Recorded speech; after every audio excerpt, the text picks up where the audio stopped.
Կուպյանսկը վերջնական իր վերահսկողության տակ վերցնելու համար ռուսական բանակը սկսել է օգտագործել նոր կուրիեր գետնային ռոբոտային համակարգեր։ Ռուսական սուրհանդակները հակատանկային համակարգերի համար են նախատեսված։ Ռուսները հետախուզում են Կուպյանսկի հարավ-արևմտյան ծայրամասի անտառապատ տարածքները, զուգահեռ մաքրում են քաղաքի նկուղները, կոյուղին ու այլ կոմունալ շենքեր, որտեղ հնարավոր է թաքնված լինեն ուկրաինացի զինծառայողները։ Ռուս զինվորականները պնդում են, որ նրանց լքել են հրամանատարները։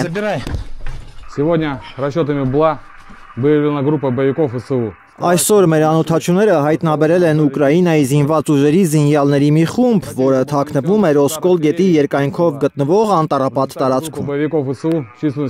Հակառակորդի վրա հրետանային եւ անօթաչու թռչող սարքերի հարվածներ են հասցվել։ Ոչնչացվել է մոտ 20 զինյալներից բաղկացած խումբ։ Ուկրաինական բանակի ծայրահեղ ծանր վիճակի մասին պատմել են նաև գերեվարված ուկրաինացի զինծառայողները։ Երբ մենք մտանք քաղաք, մեզ հանձնարարվեց քաղաքացիական հագուստ հագնել եւ կրակել Պոկրովսկից դուրս եկող յուրաքանչյուրի վրա, նույնիսկ քաղաքացիական անձանց վրա։ Զինակիցներին ոչնչացնելու հրաման են ստացել նաև Յաբլոկովոյում կռվող ուկրաինացիները։ Ռուս հետախույզները պնդում են, որ նրանց զոհված են գտել ականների պայթյուններից։ Ականները քաղաքը լքող ուկրաինացիներն էին տեղադրել, անգամ ծառերի կեղևներում։ Զապորոժիեի այս բնակավայրը ռուսների վերահսկողության տակ է անցել 3 օր առաջ։ Այսօր ռուսական բանակը մտել է Խարկովի մարզի Ցեհելնոե եւ Դնեպրոպետրովսկի մարզի Նիչաևկայա բնակավայրեր։ Ըստ Ռուսաստանի պաշտպանության նախարարության ոչնչացվել է ուկրաինական զրահապատ մեքենաներ տեղափոխող ռազմական գնացք։ Ճակատից նորությունները պակասել են ուկրաինական տելեգրամ ալիքներում։ Ուկրաինայի նախագահի պաշտոնական էջում Զելենսկին պատմում է իր եվրոպական շրջագայության մասին։ Երեկ նա Ֆրանսիայում էր, պայմանավորվել է Մակրոնի հետ 100 ռաֆալ կործանիչներ ձեռք բերելու մասին։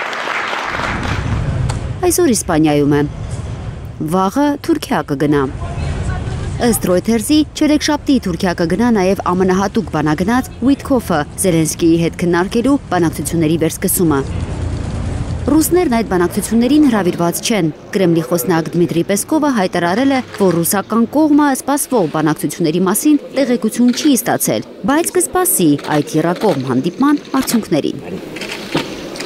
Ծովինար Բարխուդարյան, Անի Ղանդիլյան, Հայլուր։ Հայաստանում եւ աշխարհում տեղի ունեցող իրադարձությունների մասին առաջինը իմանալու համար բաժանորդագրվեք մեր ալիքին։ Սեղմեք զանգակը, որ բաց չթողնեք ամենահրատապը, ամենակարևորն ու հետաքրքիրը։